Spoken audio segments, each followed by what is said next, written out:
Hey everyone, welcome back to another cEDH video, or should I say EDH video? cEDH video? I don't even know. Anyways, I'm here talking about Selvala and cEDH. This is my favorite cEDH deck, so I gotta talk about it. I don't care if it's not good. I don't care if it's the worst deck you've ever seen. I want to talk about it, so that's what we're doing today. But also, I want to let you guys know that I'm almost to my 1,000 subscriber goal for the end of the year. I'm 60 away, so if we can get there by like August or something, that'd be sick. You know, if you guys aren't subscribed, go down there and hit the subscribe button, and also like, and also comment to get the algorithm going. But also, I have a Patreon, and I don't really use it a whole lot. I don't really post over there. But if you guys want me to start posting over there, go check it out. Go subscribe or whatever, and give me money or whatever. I don't really like asking for money. That's why I don't ever say anything about it. But it's kind of like a joke. It's like, hey, go give me money so I can get better content. You know, like all the big YouTubers say. Also, I have a Discord. If you want to play cEDH with me, join my Discord. I'm down to play like every single day. I'm down to play cEDH. I like playing cEDH. If you want to play cEDH, join the Discord. Selvala, Heart of the Wilds. I play this deck a lot. You've seen it on the channel if you watch any of my other cEDH videos. I am going into cEDH more. I used to be a casual channel. Now I'm like, I love cEDH. Got to record cEDH stuff. This is our interaction suite here. This is kind of like all we have here. We have Beseiju. This is one of the best interaction things. It gets around Grand Abolisher and Voice of Victory. It can be 1 green. It's uncounterable unless they have like a stifle type effect. Kills their Underworld Breach combo. Really good. Love Beseiju. Best green interaction, probably. Emergent Zone gives our stuff flash whenever we sacrifice it for 1. It means we can win over top of somebody. We're not really trying to do that a whole lot, but we have the availability to. If we crop rot, do this, boom, big mana. Homeward Path, of course, Gilded Drake stuff just counters that pretty much. Talon Gates of Madara, this is another good interaction thing. ETBs, up to 1 target creature phases out. And it is tap for a colorless, and then you can pay 4 and put it into play. You can use this as like I think you can do this if there's a Grand Abolisher or a Voice of Victory out. Obviously, you can't crop rot to it if those are out, but you can put it into play for 4 mana. So here's a scenario. Somebody has a Force of Will in hand, and they tell you, hey, I have a Force of Will in hand, and somebody else is casting their combo, and the person that's casting their combo has a Grand Abolisher. Well, you just Talon Gates, put it in, phase out the Grand Abolisher, and now the person can counter the combo piece. Very good, very political stuff you can do with this. But yeah.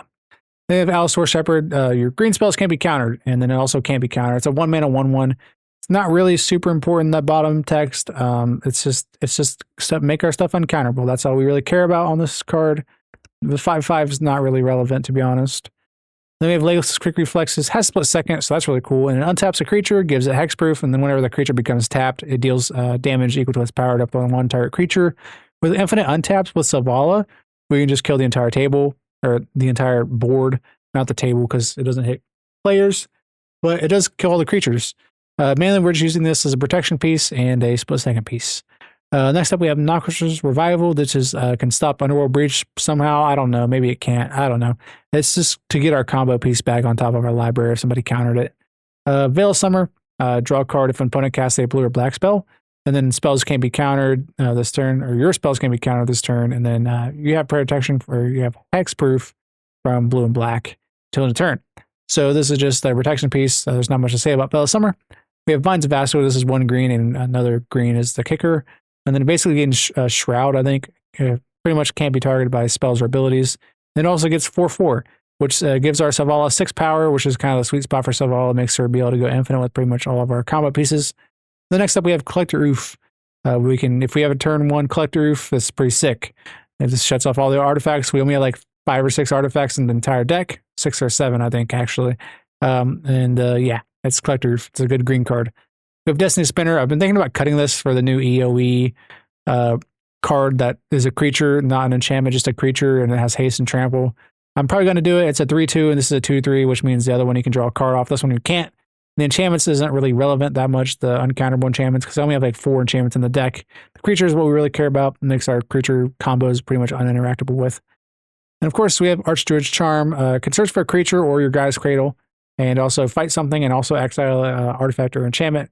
It's mainly going to search for your guy's cradle, but it can stop the breaches and the Rhystic Studies, because we can't really win through Rhystic Study because we require casting a lot of spells, and you'll see that later. Next up, it can also like hit somebody's like Curse Totem, because Curse Totem shuts our deck off. Then we have Bridgewater's Battle. This is an MDFC. It has like the the 3 life thing on the back, which is something we care about. The front side isn't really, we don't really care about this that much, but it does has a fight spell and it gets +2/+2. So it's a pump spell and a fight spell. Pretty cool. And of course, we have endurance. This is probably the second best interaction or first best interaction. It stops 2 of the best things in the format, or I don't know. I'm a mono green player, so I don't really know. But I know Thassa's Oracle and Demonic Consultation, or yeah, that's the world, Demonic Consultation and Underworld Breach. Endurance kills those combos. So yeah, that's the endurance is cool. Endurance is good card. It cannot prove me wrong. It stops 2 of the best things in the format, like I said. So it's one of the best things to do. Yeah. Cool. It's good to stop an interaction. Yes. Boom. We have Manglehorn. This shuts off Adnaz and Necro strats, I think. ETB is destroys an artifact, but artifacts ETB tapped. A lot of the Necro and Adnaz, I think they're just trying to cast a lot of 0 drops and make infinite, like a bunch of mana and then cast all their good stuff and win.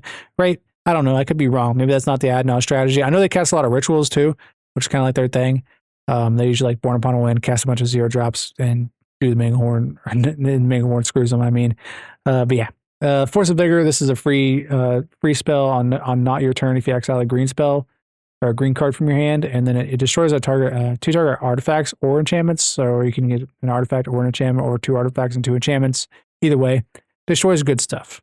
Next, we have Sowing Microspawn. This can tutor for your cradle, and if you kick it, it can exile a cradle, well, a land. It's mainly going to get a cradle and hit a cradle. So that's cool. Then we have Yeva. This gives our stuff flash. I've been thinking about cutting this. I might cut it for like a Walking Ballista or something. I'm not really sure yet. Then we have Wandering Archaic. This is the best thing in the deck, right? You can force a will. If somebody force wills, you can just force a will back with this if they don't have the 2 mana to pay. I mean, who's holding up 2 mana to pay for this? Pretty much no one, right? Unless they, obviously, if it's there, they might. And of course, we have Bane of Progress. This is if you're stuck in mid-range hell, just blow it up. Bane of Progress is a pretty good card. It can be a 10/10, can be a 2/2, I guess, but it can also be like a big old boy. And you can tap for a lot of big old mana with big old Selvala and draw a lot of cards too, because you can sacrifice it to something later. But yeah, Bane of Progress is good. Trust, especially in Selvala. Then, of course, we have the combos. This is Kieran Ranger and Shaya goes infinite with Selvala, and Skir Ranger and Shaya goes infinite with Selvala. And now you're going to be like, what are you going to do with all that infinite mana? So 2 loops that we usually do. We can do Teamer Sabertooth and Eternal Witness to loop Beast Within, or we can do Kogel and Eternal Witness to loop Beast Within, destroying all the permanents, give everybody 3/3s. And then also, you can loop Eternal Witness with a Kinkerbloom. So Kinkerbloom will, okay, so you cast Infectious Bite, give everybody a poison counter, right? And then you cast Kinkerbloom, sacrifice it, proliferate. Then you blink Eternal Witness with some of your infinite mana and cast this over and over again, proliferating all the poison counters and winning the game through poison. Another one is with Teamer Sabertooth and Kogla and Hyax Tower Scout. This is an infinite mana combo. With Selvala, you blink the Hyax Tower Scout, the ETB, untap Selvala, and just tap her over and over again. If she taps for 7, you pretty much have enough mana to do whatever you want. Then Serkan Gore Claw and an infinite mana outlet, or like Serkan Gore Claw and Teamer Sabertooth. Sorry, not infinite mana outlet, but you need Selvala to tap for 7 for this to do the Teamer Sabertooth and Serkan Gore Claw. Serkan Gore Claw gives haste, so you need those 2. And then of course we have Umbral Mantle and Selvala makes infinite mana if she taps for just 4. And then Staff of Domination is pretty much the same thing, but she needs to tap for 5. No, 6. She needs to tap for 6. Or, yeah, 6 to make infinite mana.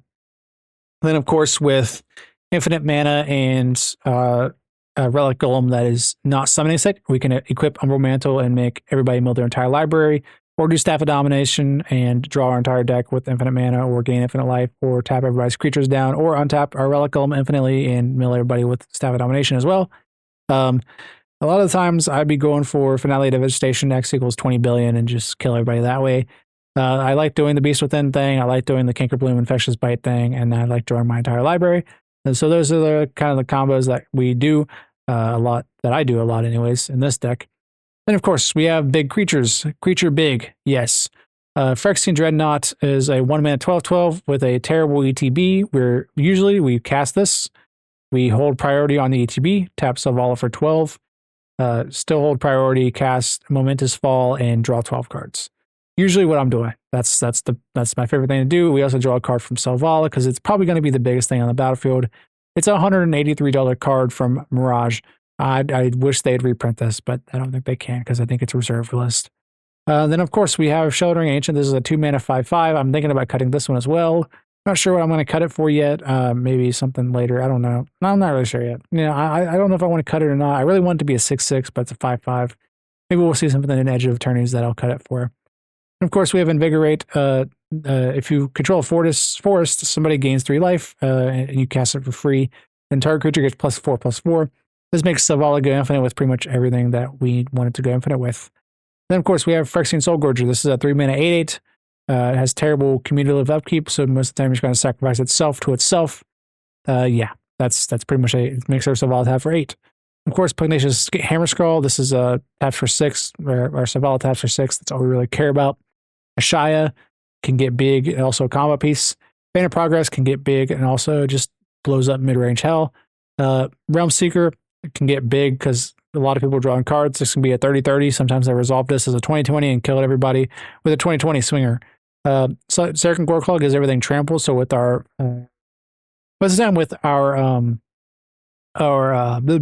it called? Finale of Devastation. I'm grabbing Seraphin Goreclaw to give everything trample. Usually what I'm doing, and then yeah, it gives everything haste too, like it's as a loop with Selvala that I already said. All right, next we have draw. We honestly have a good amount. Like 10 draw is kind of like a casual level of draw, right? But we have Sylvan Library. You can draw 2 additional if you pay 8 life, pretty much. Life's Legacy, sack a creature, draw cards that go to sacrifice creature's power. Momentous Fall, I already said that was the Phyrexian Dreadnought. You draw 12. The One Ring, a lot of people aren't on the One Ring, but it gains protection. It gives us protection and also draws cards. Like a turn 1 One Ring in this deck is just, it's going to send you above and beyond. You're just drawing more cards, and mono green is good. Then we have Garrick and Garrick Primal Hunter. The only thing that matters is the -3 here. The -3 draw cards, you have the greatest power among creatures you control. It's really all that matters. And then of course we have Return of the Wild Speaker. Draw cards, you have the greatest power among non-human creatures you control. Just draw. The pump is kind of irrelevant, but we can use it sometimes. Disciple of Freyalise is ETBs and sacrifices another creature. You gain life equal to that creature's power and draw cards equal to the creature's power. Really good. It's also an MDFC. So yeah. Season Gathering, choose an artifact or enchantment, destroy all permanents of the chosen type. But then you can also use 3 Paws and draw cards equal to the greatest power among creatures you control. The 1 mana, or the 1 Paw thing, we're probably never going to use. Then, of course, we have Regal Force. This is 7 mana, draw a card for each green creature you control. This is epic, okay? You can blink this a bunch and draw a bunch of cards. I like it. It's cool. And then, of course, we have Last March to Ents. If somebody Narset reversals this, you're crying, but it can't be countered. So you draw cards equal to the greatest toughness among creatures you control and put a number of creature cards from your hand on the battlefield. So this is 8 mana win the game pretty much. I think. I don't know. Sometimes it's not. Sometimes it is. It's really funny when you resolve it though. I like the card. It's probably my favorite card to cast in Magic the Gathering. Even though I'm not really a Lord of the Rings fan, I like the card. And then of course we have lands. We have Balin's Tomb, which is an ancient tomb. We have Beseju, Dryad Arbor, Emergent Zone, 14 Forest, Cradle, Gemstone Cavern, Homeward Path, Nixthos, Shifting Woodlands, Talon Gates, Wired Lodge, and Yamamaya. Shifting Woodland can be pretty much any permanent that we need it to be if our permanent combo got, countered or something. We can use this. We're not playing with our graveyard a whole lot, but Shifting Woodland's just a good card and it's better than Forest, I guess. This untaps an elf. It's pretty good. Dryad Arbor is good for the Green Sun Zenith plays. Nixthos is good because we have a lot of devotion. Then, of course, we have mana. We are on Chrome Mox. We are on Cradle. We are on Arbor Elf, Birds, Carpet, Delighted Halfling, Elvish Mystic, Fëanor Elves, Llanowar Elves, Mana Vault, Soul Ring, Wild Growth, and Elvish Spirit Guide. I used to be on Utopia Sprawl. I'm not in Utopia Sprawl anymore. Wild Growth is just better because it can enchant any land, make our Wild Lodge tap for a green and a colorless or a generic, or make our, Nixthos tap for a green and a generic if we don't have enough devotion, which I think is cool. Soul Ring, yeah, of course. Mana Vault. A lot of people are on Mana Vault. I don't think they're trying to play like Null Rod type effects in this deck, but I'm not really into that. So I'm doing the turbo deck kind of. Then of course we have 15 Tutors. all the good tutors. We have Summoner's Pact, Crop Rotation, Green Sun, Worldly Tutor, Finale Devastation, Invasion of Ikoria. Nature's Rhythm is exclusively good because you can get 2 creatures with the Harmonize. You can get one with casting it first, and then you can harmonize it back with the creature you just got. If you have enough green mana to do that, usually it's just 6 green pips. Usually it's getting a Shia and then Scarebranger. And then, of course, we have Survival of the Fittest. This is just a tutor for our combos and win. We have Quarter Calling. This is instant speed tutor that has Convoke, so we can tap our useless creatures to do stuff with. Eldritch Evolution, we can get our Dork to turn into a Scarebranger or a combo piece or a Manglehorn or whatever we need. Fierce Empath goes and grabs Woodland Bellower. Woodland Bellower goes and grabs Scarebranger. And same thing. Like Woodland Bellower can grab Fierce Empath, and Fierce Empath can go grab our Bane of Progress. They kind of work well together, and that's why they're in here. Natural Warder, you can sacrifice your Mana Dork to go get the best green creature in your deck. And then Shared Summons, it's just a 2 tutors wins the game deck. It's pretty much like you get Scarebranger and a Shia, and you have Selvala, you win the game. You get infinite mana, right? You don't win the game directly, but you can, right? And then, and then of course we have Tooth and Nail. Like I said, 2 tutors wins the game. If you have 9 mana to entwine this, you put them both on the battlefield, you just win. It's simple as that. It's a simple mono green deck. All right, so that's pretty much the entire deck. Like I went through what the deck does, what let's do it. So, let's do a test hand. We like test hands around here, right? So let's see what we can get. All right, let's play test. All right, let's keep this. Let's draw a card for turn. All right, we have a lot of combos. We can go ahead and Chromox, exiling Garrick. So we can go into exile, play Forest, and we can just pass turn there. And then we draw a card. And we can play Ancient Tomb. And now we just play Selvala. Okay, turn 2. Next turn. Boom. Okay, now we don't have any lands. But there's something cool we can do here. We can not go infinite. That's for sure. But we need to take damage for this. Well, now we can tap this, and we can play a Teamer Sabertooth, right? Now we're chilling. We have Teamer Sabertooth, not suspecting. We're going to draw a card off that because it's probably the biggest creature. And then next turn, boom. Okay. Now watch this. They're never going to suspect this. Umbral Mantle. Boom. Okay. Cool. Now we tap the Forest for 3, right? Okay. Or tap the Selvala for 4. Okay. Now we equip. All right. For 0, right? And now we untap Selvala for 3. Now we have 1 mana floating. Now we tap it. We make 4. Okay. Now we untap. Now we make 6. Now we make infinite mana. Okay. Cool. Now with infinite mana, we don't really care about Selvala that much anymore, but we do. So we're going to cast a Fierce Empath, right? That's what we do. We cast a Fierce Empath. We're going to view our library. We're going to maybe just, what will we get here? Let's go ahead and get a Regal Force. Close, shuffle. Now with Regal Force and Teamer Sabertooth, you can draw your entire library. Let's do that. Let's try to just draw our entire library. Let's see what we can do. Let's cast Wandering Archaic for protection. Let's cast Destiny Spinner for protection. Let's cast Yeva for instant speed. Let's cast Manglehorn. Let's just cast Seraph and Goreclaw before all that as well. Yeah, we can play Guy's Cradle as our land for turn. Like we need all that mana. Let's cast Allosaurus Shepherd as extra protection. Let's cast Relic Golem. Now it has haste because of Seraph and Goreclaw. Unequip, re-equip to Relic Golem, tap Relic Golem a billion times, mill everybody out if you want to. And if they don't let that resolve, if they even have a choice to let that resolve, you can just Finale of Devastation, X equals a billion. And it can't be countered because of Allosaurus Shepherd. And also you have a Wandering Archaic. So if they even try, good luck, buddy. Let's try another test hand. Let's restart. Boom. All right, let's go. Ooh, okay. This is good. Let's try this out. Draw a card for turn. Forest, Arbor Elf. Next turn. Let's go Forest, Selvala. All right, next turn, turn 3. Homeward Path. Let's go for tap this for 1. Play Phyrexian Dreadnought. Hold priority. Tap Selvala for 12. Still holding priority. With 5 of it, cast a Return of the Wild Speaker to draw 12. So now you have 7 7 mana remaining. 1, 2, 3, 4, 5, 6, 7, 8, 9, 10, 11, 12. So now we can cast. Do we even cast a Water Archaic here? Can we win? We have 5 mana remaining. Oh, okay. We can't win though. It's kind of sad, right? We can't win with all these cards.